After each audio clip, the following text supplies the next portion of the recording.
pâtisserie, c'est avant tout une histoire de goût, de saveur et d'émotion. Je suis Léa Reverdy, amatrice et passionnée de pâtisserie. Mon défi, vous emmener avec moi à la découverte de ce qui fait vraiment un bon dessert.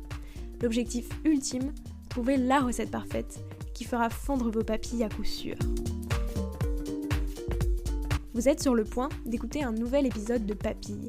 C'est le podcast qui part à la rencontre des meilleurs chefs pâtissiers pour comprendre l'émotion et les saveurs qui les animent au quotidien lorsqu'ils créent leur dessert d'exception. Après cet épisode, à vous de laisser libre cours à votre imagination et de créer les desserts aux saveurs qui vous ressemblent, tout en vous inspirant des meilleurs. Bonne écoute! Bonjour à tous et à toutes et bonne rentrée! J'espère que vous allez bien et que vous êtes toutes et tous bien bronzés et surtout bien reposés. Je suis très heureuse de vous retrouver pour une saison 2 de Papilles. Et pour celles et ceux qui auraient complètement déconnecté et qui n'auraient pas du tout suivi l'actu de Papilles, cet été j'ai profité de la pause estivale pour tester un tout nouveau format, Papilles part en vacances. En gros, en 10 minutes max, l'idée était de partir à la découverte des spécialités sucrées des régions de France et de rendre hommage au patrimoine de nos régions préférées. Pour celles et ceux que ça intéresse, n'hésitez pas à l'écouter. Avant de commencer la saison 2, je voulais tout d'abord vous remercier pour la première saison qui a été riche en rencontres, en émotions et en goût. Grâce à vous, j'ai eu le plaisir de rencontrer 26 pâtissiers et pâtissières qui avaient toutes et tous des visions très différentes et tout ça à vos côtés. Je vous remercie également de tous vos retours positifs sur le projet de Papilles. D'ailleurs, si vous avez une minute et que vous voulez m'aider d'une façon très simple, rendez-vous sur Apple Podcast et laissez-moi un gentil commentaire. Ça m'aide énormément à développer la visibilité de Papilles. Maintenant, place à la saison 2, et autant vous dire que je suis hyper motivée. Je vous réserve de nombreuses surprises, des nouveaux formats, des articles et bien plus encore, le tout avec toujours plus de gourmandise, alors c'est parti! Pour commencer cette toute nouvelle saison, je vous propose de découvrir l'univers de Cyril San-Nicolas. Après des années à travailler dans sa boutique, pendant le confinement, Cyril a franchi le pas et il a tout vendu. Aujourd'hui, il consacre donc son temps à transmettre ses connaissances à des jeunes ou moins jeunes apprentis pâtissiers et pâtissières. Au programme de cet épisode, la découverte de sa spécialité phare, les crimelés. J'en dis pas plus, je vous laisse découvrir tout ça. Sa réponse à la question qu'on se pose toutes et tous, comment créer un dessert délicieux? Et enfin, ses conseils pour assaisonner vos desserts. Bonne écoute! Bonjour Cyril. Bonjour Léa. Tout d'abord, je te propose de revenir sur ton parcours au prisme des saveurs. Donc déjà, quelles sont les saveurs qui ont marqué ton enfance? Moi la pâtisserie a commencé super tôt quand j'étais gamin. Je pense que j'ai voulu faire ce métier parce que déjà j'étais gourmand. Euh, ré- Aimer la faire, pas réellement, mais ultra gourmand. Donc c'est vrai que j'ai commencé la pâtisserie très très jeune, hein. J'ai eu de la chance d'avoir des parents qui me laissaient quand même cuisiner assez facilement.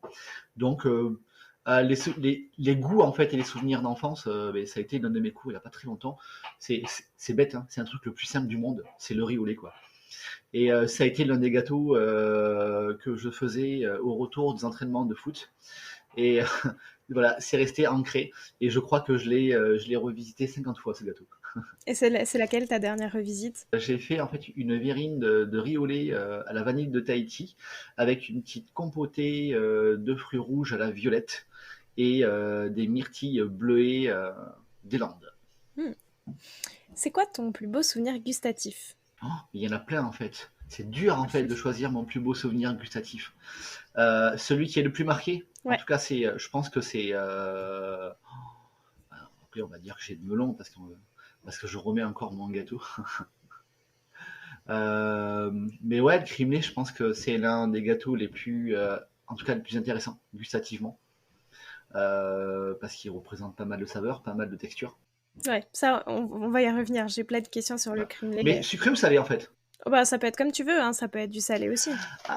Bah si ça peut être du salé, non, mais alors là, grand adepte en fait, mais j'ai un très très très gros penchant pour le foie gras, mais pas très original venant du sud-ouest, mais ouais, non, le foie gras, vraiment, en premier.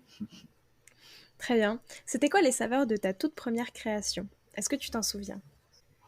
Ah, ma toute première, en fait, c'est comme je te disais tout à l'heure, donc c'était un riz au lait et je faisais aussi souvent, en fait, des flancs aux œufs, je sais pas si vous connaissez, en fait? Non. Heu, c'est un gâteau hyper banal, en fait. C'est un appareil assez liquide avec, beh, beaucoup d'œufs comme son nom l'intitule et ça fait comme un espèce de petit flan, mais super agréable en bouche, quoi. Voilà, OK. donc ouais, je pense même que c'est peut-être bah, c'est facile à faire, c'est des trucs de maison qu'on fait avec les mamans, donc celui-ci, ouais. Et celle de ta toute dernière création?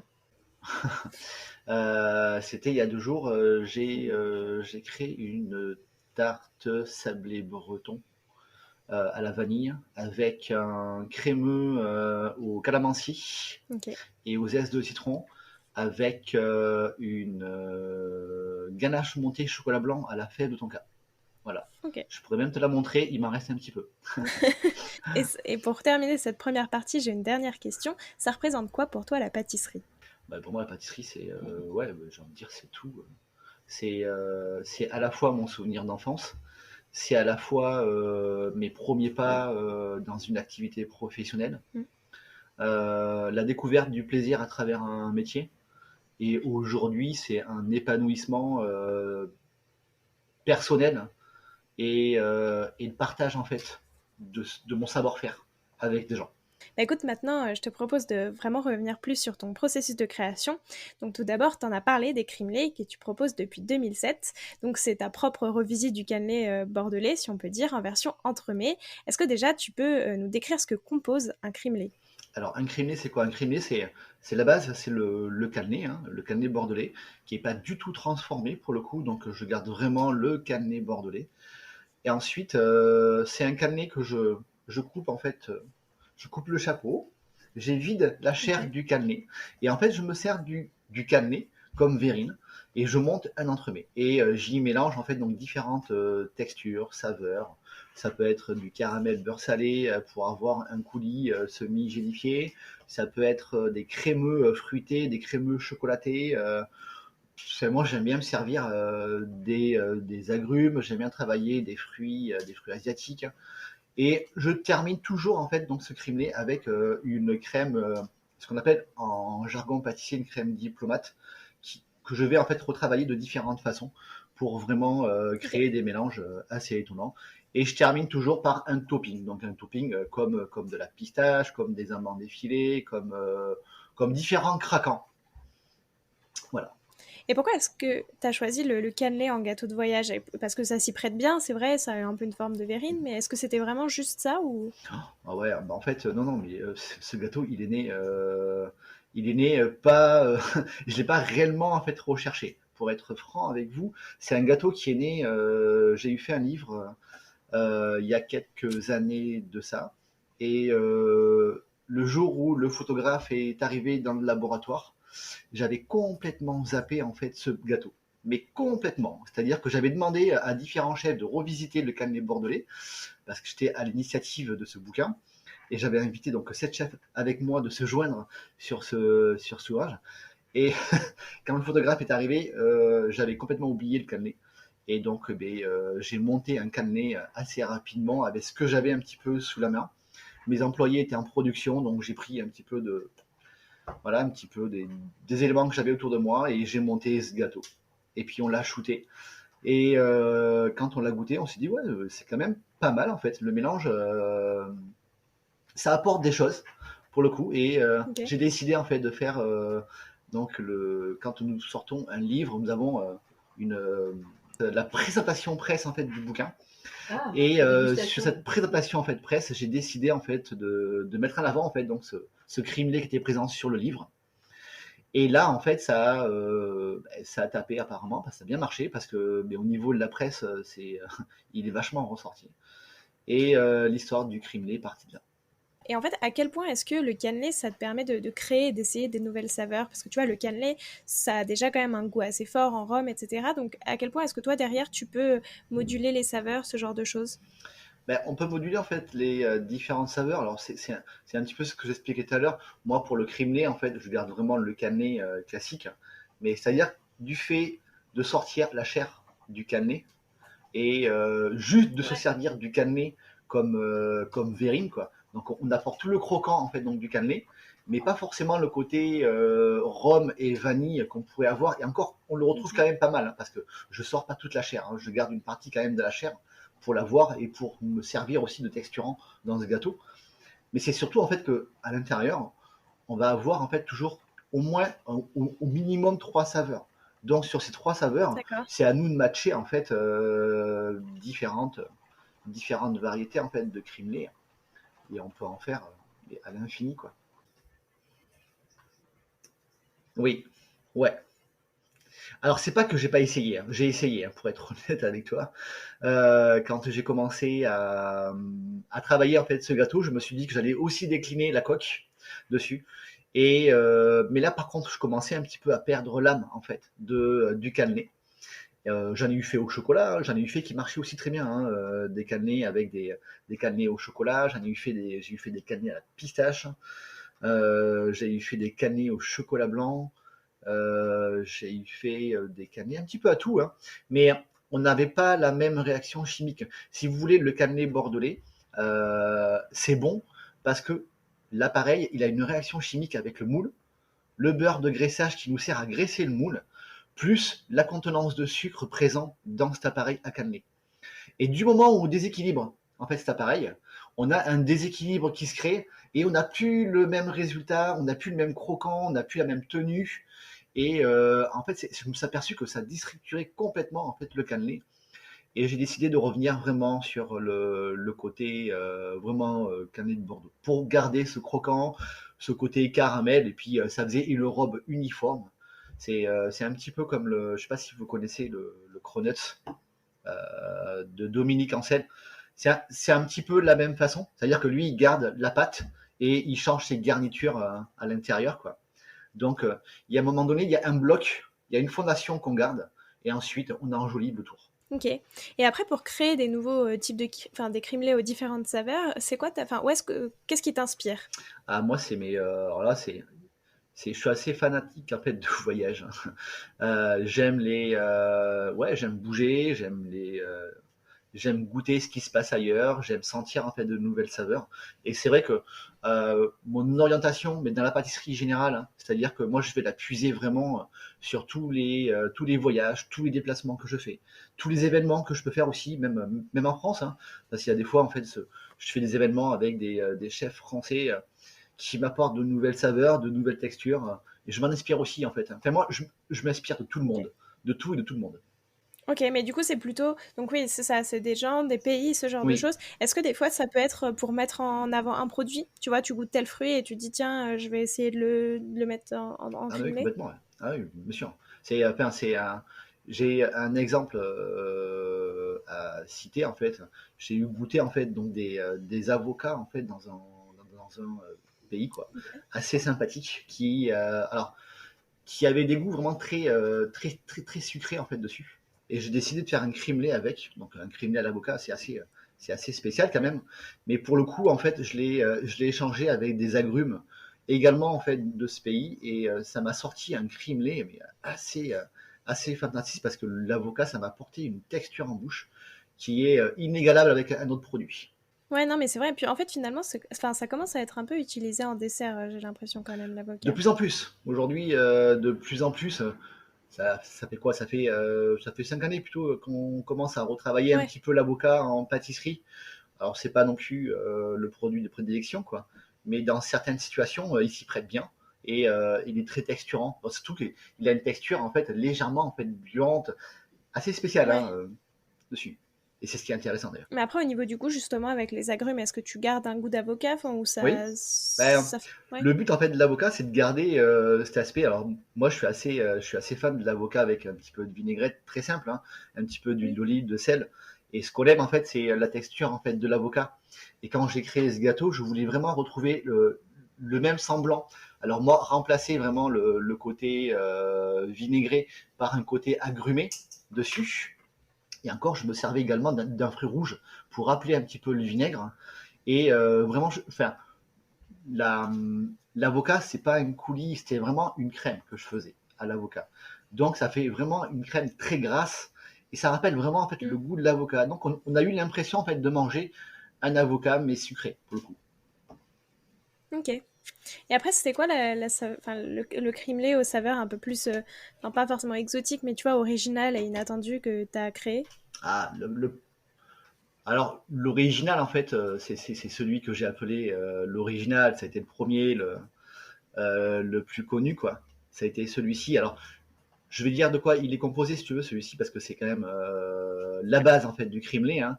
C'est un caramel beurre salé avec un crémeux chocolat au lait au citron vert et une crème. Alors moi je dis une crème diplomate, mais qui aujourd'hui on l'a appelée la crème Nicolas. C'est mes élèves qui ont trouvé le nom de cette crème. C'est comme une diplomate, mais qui est beaucoup plus légère et texturée que je fais dessus. Et ensuite on met un topping qui est de citron vert dessus. Donc ça c'est vraiment l'original. Et ensuite, vraiment, le crimelé le plus original que j'ai créé, c'est celui que j'ai créé sur un événement à Hawaï. Ah là, celui-là, en fait, Ok. c'était. Ben là, c'était. Déjà, c'est Hawaï, donc forcément, il y a des saveurs, il y a des produits. Puis en plus, il m'avait demandé d'impérativement retravailler la base en fait du crimelé avec le caramel beurre salé, mais il fallait que j'en fasse un produit hawaïen. Et j'avais réutilisé Ok. en fait une compotée d'ananas. J'avais mis plein de saveurs. Là, pour le coup, j'étais parti très très loin en fait avec cette compotée, donc très épicée, très florale dessus. Et j'étais terminé avec une crème à la noix de coco. Alors, noix de coco aussi, c'est pareil, hein, c'est une noix de coco directement fraîche dessus. Donc, c'est des gros copeaux dessus. C'est des infusions de produits qui, waouh, celui-là, il était magique. Magique, magique, magique. Et donc celui-là, bon, j'imagine qu'il t'a été inspiré par Hawaï, Oui. mais l'original, du coup, qu'est-ce qui te l'avait inspiré? Alors l'original en fait, il a été inspiré mais parce que le jour en fait où j'ai eu mon shooting, on faisait un entremets à la base d'un crémeux chocolat au lait. Et, et donc j'ai pris le crémeux chocolat au lait de cet entremets que je faisais et j'avais une deuxième équipe qui montait alors je sais pas si vous connaissez en fait des petites chouquettes à base de crème diplomate pardon. Et en fait, donc j'ai lié en fait ces deux. Et puis il me restait un petit peu dans le frigo du caramel beurre salé. Donc Ok. j'ai monté les trois textures en fait comme ça et j'ai mis du citron vert en fait dessus et ça matchait bien. Et je l'ai gardé à Très bien. l'identique, hein. Bah écoute, s'il marche, autant faut mieux pas le changer. Et est-ce qu'il y a un autre dessert un peu classique comme ça, enfin, ou gâteau de voyage que t'aimes bien retravailler? J'aime bien retravailler quand même tout ce qui est pâte à choux. Ok. Les éclairs en règle générale, je sais que le dernier que j'ai sorti c'était un éclair à la fleur de lavande. Ensuite, j'aime bien retravailler aussi les Paris-Brest. En gardant toujours les mêmes sources, vraiment de pralinés, de pâte à choux. Je trouve ça très inspirant. Même les choux. Un chou, c'est bête, hein, mais un chou classique, bien garni, bien monté, avec de belles échanges de textures, j'aime bien aussi. Mm. Aussi. Oui, puis finalement, on peut pas mal s'amuser avec les choux. Enfin, tu vois, j'avais fait un des premiers épisodes de Papy, c'était avec Nicolas Paciello, qui Oui. a justement ouvert une boutique où il revisite plein de choux. Mhm. Et ça marche. Enfin, effectivement, tu peux tester plein de trucs, Bah, en puisque... fait, c'est le chou, au final, c'est un petit peu le même principe que le crimelé, hein. On a une coque et on la garnit, hein. Et Ouais, après, l'imagination est à l'infini. Donc, on peut aller super loin, en fait. c'est vrai. Et toi, d'ailleurs, donc, c'est quoi le plus loin que t'es allé? J'ai eu fait un chou l'année dernière avec une crème brûlée au thé, avec une Hmm. petite gelée en fait d'orange. Et j'avais mis une ganache en fait chocolat blanc. Et j'avais terminé ça avec une crème chocolatée sur le dessus. Et glacé avec un glaçage légèrement violine avec des petits copeaux en fait de thé dessus, très joli, très girly et très joli, ouais, très soft, avec juste le chapeau en fait de glacé. Et j'avais monté ça, donc ça faisait une petite. Ah, il y avait aussi en fait une petite chantilly à la violette dessus. Ah, peut-être tu as moins d'espace généralement à l'intérieur du chou que dans un cremelé Oui. pour mettre différentes textures. Et tu peux plus jouer sur la texture du chou et rajouter des Bah, choses on par-dessus, peut quoi. travailler en fait exactement comme le chou classique, le vieux chou pâtissier qu'on peut connaître avec une crème légère. mais en fait, on peut monter en fait le chou. Donc, on peut servir de la coque de Ouais. chou comme verrine. Donc là, on peut jouer avec différentes en fait textures, hein, que ce soit des crémeux, des ganaches, des coulis semi-gélifiés. Enfin, on peut aller vraiment très loin dessus. On peut même mettre des craquants Mm. dessus. Et ensuite, terminer toujours en fait par une crème alors moi, ce que j'appelle les crèmes pochables. Donc une crème vraiment qui va être Ok, pochable pour ouais. pouvoir en fait monter, hein. On peut même travailler avec des gélifiants au milieu de la crème pochable. On peut même travailler des choux en finition de tourne-disque dessus pour donner une spirale dessus. Enfin, des idées. En fait, c'est ça la pâtisserie. C'est qu'à un moment donné, c'est que Oui. chacun s'éclate comme il veut, comme il veut. Oui, et puis tu peux tout faire finalement. Tu peux reprendre un peu les classiques, mais Ouais, un peu essayer d'y apporter toujours ta touche personnelle, ouais. quoi. Bon, c'est le but aussi, hein. C'est Oui. la pâtisserie classique, c'est bien, mais ça quand même à un moment donné ses limites. Pour s'épanouir, c'est quand même pas mal de repousser un petit peu ses limites. Oui, c'est sûr. Donc depuis le confinement, tu as fermé ta boutique physique pour vraiment passer à des cours en ligne. Est-ce que ça, c'était exclusivement lié à la crise et pourquoi est-ce que tu as fait ce choix? Effectivement, c'est vrai que j'ai fermé en fait. J'ai vendu au mois de janvier sans trop savoir qu'il allait y avoir cette crise Covid, hein, pour être honnête avec vous. C'était non, je t'ai pas voulu, hein. Enfin, c'était voulu de vendre, mais pas voulu de fermer pour Covid. Je devais vendre et je devais vendre au mois d'avril. Et j'ai commencé en fait mon activité au mois de mars, quand le Covid a apparu, le confinement est apparu.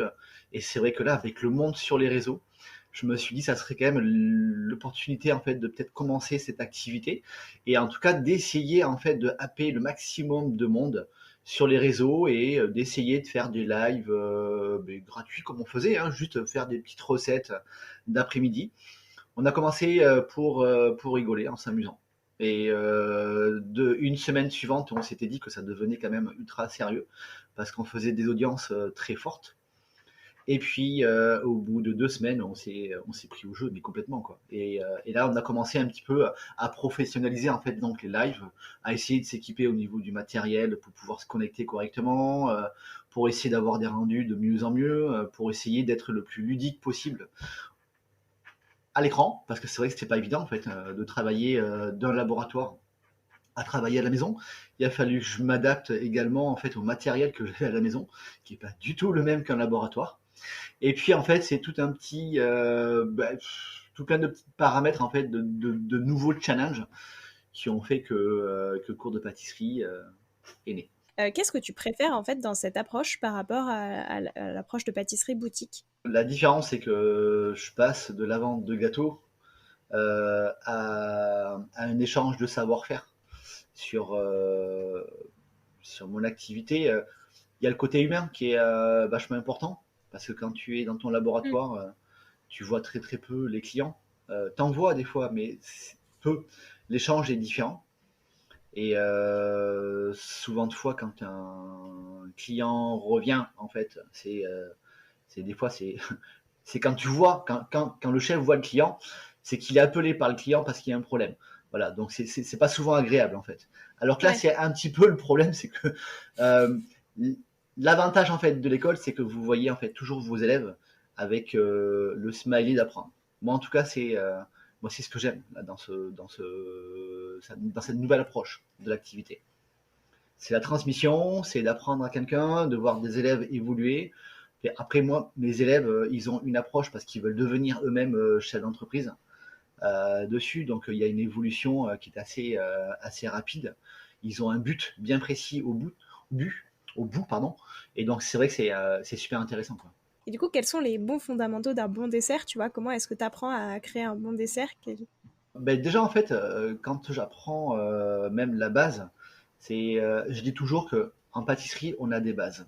On a des inconditionnels qu'il faut savoir travailler. Si tu maîtrises pas ta base, déjà, faut pas partir ailleurs. Faut toujours en fait maîtriser les bases. Une fois qu'on maîtrise les bases, Ouais. ben, c'est simple, hein. Une tarte, ça reste une coque. Donc ça reste une coque vide. Faut la remplir. Donc après, une fois qu'on a compris comment construire notre coque, comment la cuire, comment la texturer, ben, on va la remplir avec des produits. Donc certains qui vont être cuits, d'autres pas. Certains qui vont être gélifiés, d'autres un peu moins. Et, certains qui vont donner une mâche beaucoup plus légère, d'autres beaucoup plus fruitée, d'autres beaucoup plus fondante. Et en fait, c'est c'est ça en fait, la création en fait, que ce soit d'une tarte ou d'autres, c'est il y a un moment donné, on se pose, on a de nouveaux fruits, de nouvelles saveurs, et on s'imagine en fait les textures qui vont être le plus appropriées avec cette nouvelle saveur. Est-ce que ça va marcher, pas marcher? Alors c'est vrai que nous, on a quand même des indices quand on est professionnel et quand on a l'habitude en fait de revisiter les gâteaux.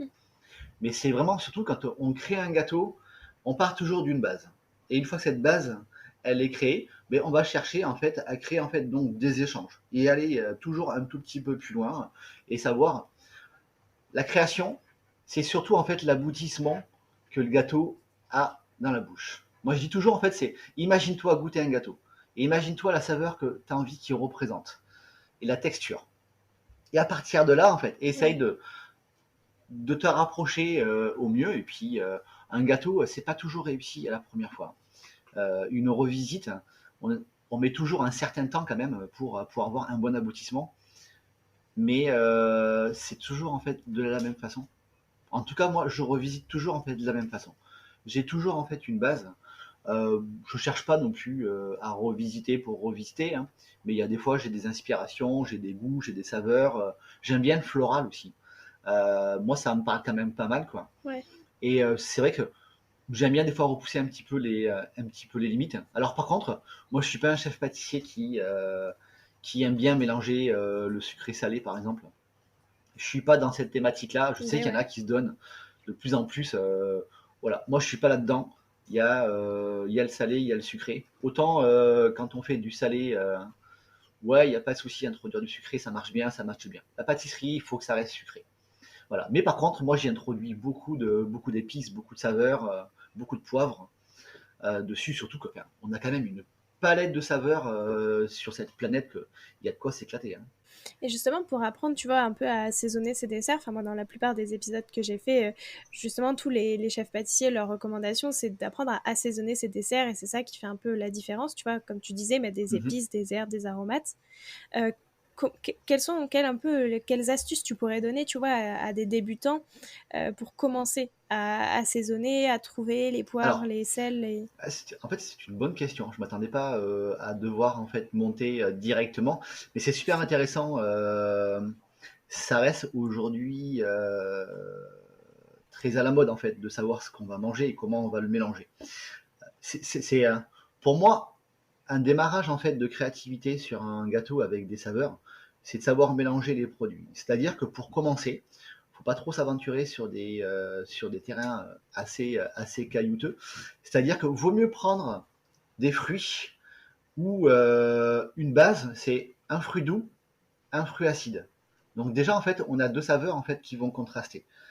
Une fois qu'on a compris le mélange en fait de ces deux saveurs, on va pouvoir commencer à y introduire en fait des textures. Et sur ces textures, on peut commencer Ok. à travailler en fait dans des textures pour le coup douces. Et dans une texture douce, alors moi quand j'appelle une texture en fait douce, par exemple, c'est on peut travailler en fait des petits crémeux avec des saveurs très douces, comme il y a même les agrumes ou même certaines crèmes avec des fruits doux comme la framboise. Quand on fait un crémeux, c'est très doux, c'est pas acide. Mm. Et on peut commencer à travailler avec des saveurs comme celle-ci, en mettant des épices, en mettant des poivres. C'est alors c'est vrai que souvent de fois on emploie des agrumes. Les agrumes en fait c'est un porteur en fait d'épices parce que c'est tellement fluide, c'est tellement acide en fait comme goût que ça permet quand même d'avoir une infusion avec des épices et des poivres qui marchent très très bien. Moi, j'aime bien le piment d'Espelette. Je sais que je l'emploie à pas mal de sauces dessus. Même la pâte à choux, d'ailleurs. Je fais beaucoup de pâte à choux avec du piment d'Espelette.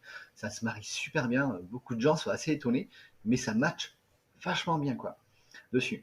Et après, c'est que de l'imagination. On a des textures. Il faut savoir aussi, souvent de fois, ce que vous avez dans la matière. C'est-à-dire quand on travaille le crémeux, quand on dit crémeux, on pense toujours en fait matière grasse. Donc quand on dit matière grasse, il y a des épices qui vont jamais ressortir avec de la matière grasse et d'autres qui vont ressortir avec la matière grasse. Ok. Par exemple, vous allez prendre, c'est bête, mais vous allez travailler de la truffe. Moi, tous les ans, je fais un événement à Riche-Orange, qui est la capitale de la truffe, et je fais un crimelé à base de truffe. Donc quand on travaille de la truffe, on va aller chercher le produit le plus gras possible.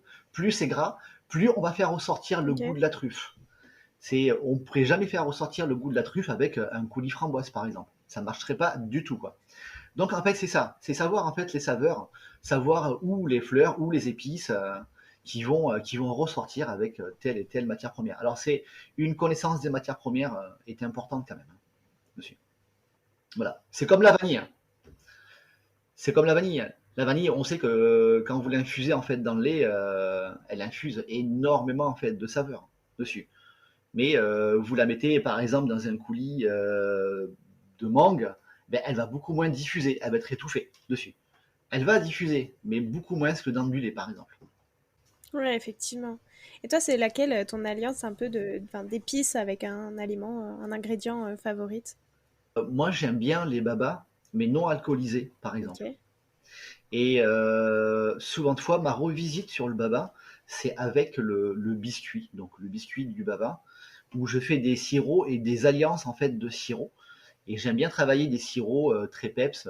J'en ai un qui fonctionne quand même pas trop mal, où je fais un sirop avec du jus du fruit de la passion, avec beaucoup de citron vert, un petit peu de kumbava, je mets du gingembre.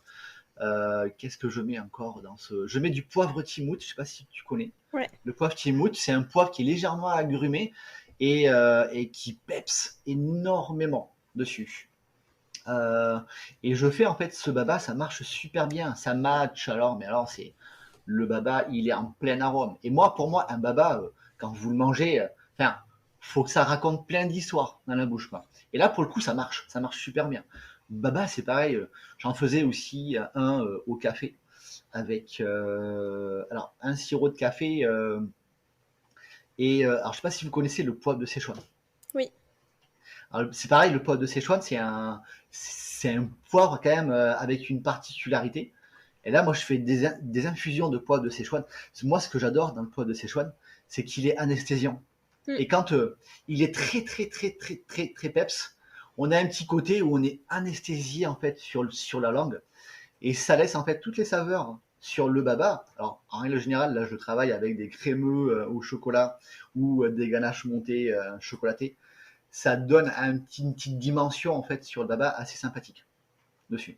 Ok, très très clair. C'est Ouais. quoi l'histoire, enfin, est-ce que tu peux nous raconter l'histoire derrière le dessert qui t'a le plus marqué? Alors ça peut être l'un des tiens, ça peut être aussi d'un autre pâtissier que t'as goûté et qui t'a marqué. Je l'ai un petit peu dit tout à l'heure. Ouais, je pense que ouais, il m'a marqué. C'est le Cronuts. Ouais. Le Cronuts, je suis parti faire un événement il y a quelques années sur New York et j'ai voulu en fait me mettre à la place des gens parce que je comprenais pas trop en fait depuis la France l'engouement en fait de ce gâteau. Oui. Et j'ai voulu aller le goûter. Et je l'ai goûté. Alors déjà j'aime beaucoup le côté vente de ce gâteau. Et j'ai goûté ce gâteau et ouais, je suis tombé assez amoureux de ce gâteau. Et non seulement c'est étonnant, en plus c'est bon, c'est hyper bien exécuté. Mais quand vous le mangez, moi quand je dis waouh sur un gâteau, quand je trouve qu'un gâteau devient addictif, c'est que ça marche. Et ce gâteau là pour le coup est quand même pas mal addictif quoi. Et qu'est-ce qui le rendait addictif? C'est les textures, c'est les goûts? Ah, c'est un petit peu tout. On est sur un donut, donc on est sur une pâte qui lui, cette pâte la rend légèrement feuilletée, donc beaucoup plus aérienne, quoi. Donc c'est ce qui lui permet également en fait de pouvoir garnir l'alvéolage de ce cronuts dessus. Donc il texture avec un fruit à l'intérieur et dessus il fait des glaçages assez magiques. Donc quand on lit trois saveurs qui fonctionnent bien, vous savez, il en faut pas plus des fois. Ouais, Trois bonnes saveurs, ça peps quoi. Et là pour le coup, ouais, ça marche. Ça marche super bien. Après, moi, je suis un grand fanatique hein, de donuts. Donc, forcément. Est-ce qu'il y a un ingrédient que t'adores travailler, plus que les autres? un ingrédient que j'adore travailler plus que les autres. Quoi. J'ai bien yuzu, kombava. Ah oui. Alors, ouais, il y a le chocolat, mais c'est vrai que c'est un petit peu trop classique dessus. Mais ouais, enfin, il y en a peut-être plusieurs en fait. C'est vrai que si on parle en termes d'agrumes, il y a le yuzu qui me plaît bien. Il y a le calamansi. J'adore le calamansi. c'est bon comme agrume. Et pourquoi? Euh, Qu'est-ce que ça a de particulier? Bah, je trouve qu'il est assez particulier en fait. Il est à la fois agrumé mais très doux en bouche et très profond en saveur. C'est ce que j'aime chez lui parce qu'il se mélange avec plein d'autres saveurs très facilement en fait dessus. Contrairement au yuzu qui est très agressif en fait dessus. Mais ouais, mais j'aime aussi en fait beaucoup le yuzu quoi. Après, une matière que j'adore travailler, c'est le chocolat quoi. Enfin, c'est clair, le chocolat c'est indéfinissable. On peut le manger de mille façons en fait différentes. Puis moi je suis un grand gourmand de chocolat. Puis là, si vous voyez derrière, hein, il y a du chocolat à l'échelle en fait partout quoi. Enfin, même à la maison, j'ai toujours du chocolat. Voilà, je suis un adepte et un addict en fait du chocolat. Et au contraire, est-ce qu'il y a un ingrédient que tu peux bien aimer, mais qui te donne toujours un peu plus de fil à retordre et qui est plus compliqué à appréhender? La farine, parce que je suis allergique à la farine. Et Ouais. du coup, tu fais Et comment? pour ben, je fais avec. Je fais avec. J'ai appris à travailler avec mon allergie, quoi. Mais puis en plus, c'est faux parce que j'adore quand même ce produit. J'adore travailler les pâtes. En plus, c'est hyper jouissif de travailler une brioche, c'est même de travailler une pâte à croissant. Donc non, j'aime ça. Après, est-ce qu'il y a une matière que j'aime pas travailler euh, Allez, juste pour répondre à la question, le glucose, parce que c'est hyper désagréable. Il y a un produit que je n'aime pas en fait travailler, que j'ai eu travailler une fois, mais une seule fois. C'est le durian. C'est un fruit asiatique. C'est un fruit asiatique avec plein de petits picots en fait autour.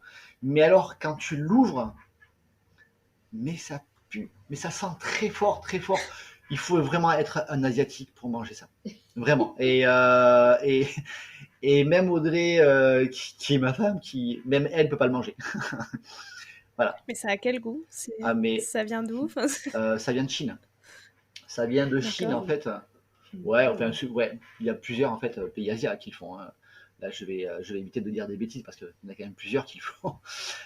Mais surtout du Thaïlande, non aussi. Ah, Ouais. il y en a beaucoup en Thaïlande. Pays Je asiatiques. sais pas d'où ça vient, mais il y en a beaucoup en Pays Thaïlande. asiatiques en règle générale. Quel goût ça a en fait en fait c'est moi j'ai une impression en fait que ça pue le jus de chaussette mais fermenté depuis des années quoi. C'est ou l'œuf pourri à la rigueur, hein. Pardon. Non mais c'est fort en fait. C'est très dur quand on est un Européen. Goûter ce fruit, c'est très compliqué. À part ça, tu adores la cuisine asiatique, hein, on est bien Ah mais bien d'accord. sûr. Voilà. Là je vais me faire engueuler. Je savais que j'allais me faire engueuler quand j'allais dire ça en fait. Non et c'est le seul Ah, je produit connaissais asiatique que pas j'aime du pas. tout. Mais renseigne-toi D'accord. et va voir peut-être des vidéos sur YouTube de ceux qui vont goûter pour la première fois ce fameux fruit, le durian. C'est marrant, c'est assez rigolo. Ah, je vais regarder ça. Et du coup, oui, pour clore cette deuxième partie, est-ce que tu as encore un conseil à me donner, à moi qui suis pas pâtissière et qui aime bien quand même faire des desserts régulièrement, que tu trouves qu'on ne donne pas assez? Et peut-être un conseil que tu aurais aimé recevoir toi quand tu as commencé la pâtisserie. Ah ouais, il y en a plein. Surtout aujourd'hui, depuis que je suis dans la formation, il y a plein de petits conseils. Après, je pense, voilà, le premier conseil que je donnerais, c'est c'est d'être patient. Parce que la pâtisserie demande de la patience. Euh, D'avoir en fait de la rigueur. Quand on dit qu'une recette, faut la peser au grain près, ben c'est pas faux. Si on commence à déconner sur les grammages, on part en sucette très rapidement. Euh, Ensuite, ben, la pâtisserie, en fait, c'est une science exacte. Donc, c'est pas comme la Ouais. cuisine. La pâtisserie, on a un protocole, faut le suivre. Faut être très exigeant avec lui. Si on veut avoir de la rigueur sur le produit, on n'a pas le choix. Et ensuite, mais, ouais, la patience, je l'ai déjà dit. Et c'est ouais, c'est beaucoup d'amour. C'est cuculapraline, quoi. Je suis d'accord, mais il faut aimer ça. Parce que pour durer, en fait, dans ce métier, ou même dans le plaisir, il faut aimer toucher, en fait, les matières, quoi. Donc, il faut les matières.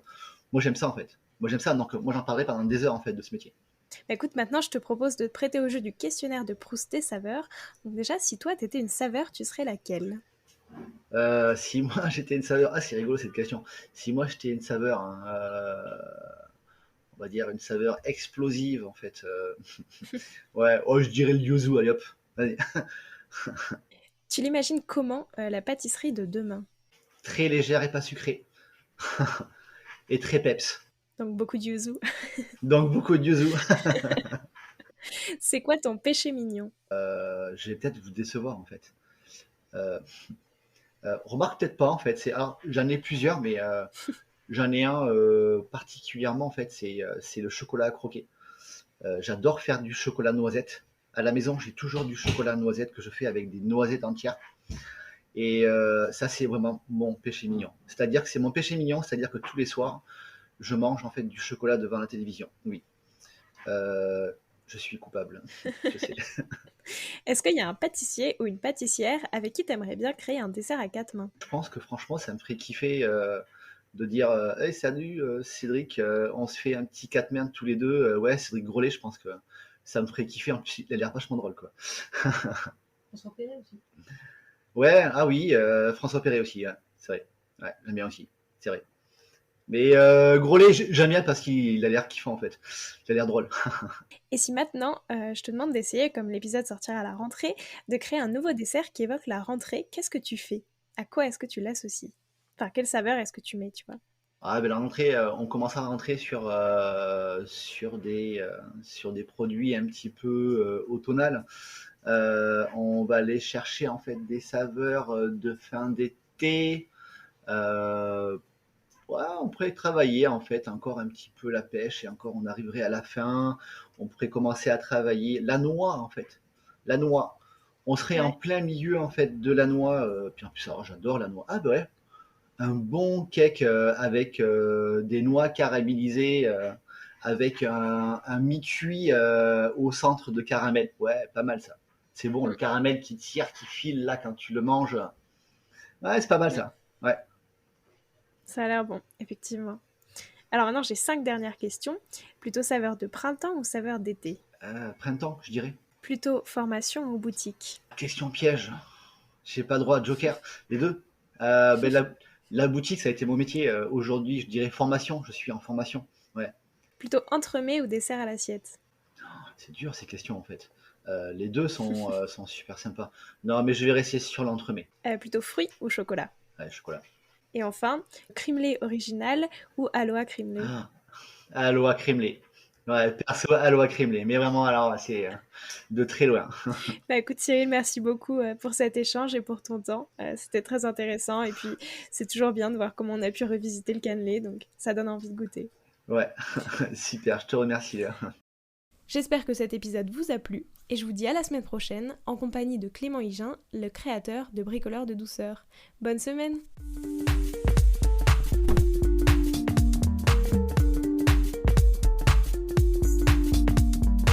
Alors, quel sera votre prochain dessert? Merci d'avoir écouté cet épisode jusqu'au bout. S'il vous a plu, n'hésitez pas à le partager aux gourmands qui vous entourent. Et si vous voulez soutenir Papille, 2 choses. La première, notez l'épisode 5 étoiles sur Apple Podcast et laissez un joli commentaire. La seconde, vous rendre sur papillepodcast.com, sans oublier le S de Papille, et vous abonner à la newsletter pour être prévenu de la sortie des prochains épisodes et des articles que j'écris régulièrement. À bientôt!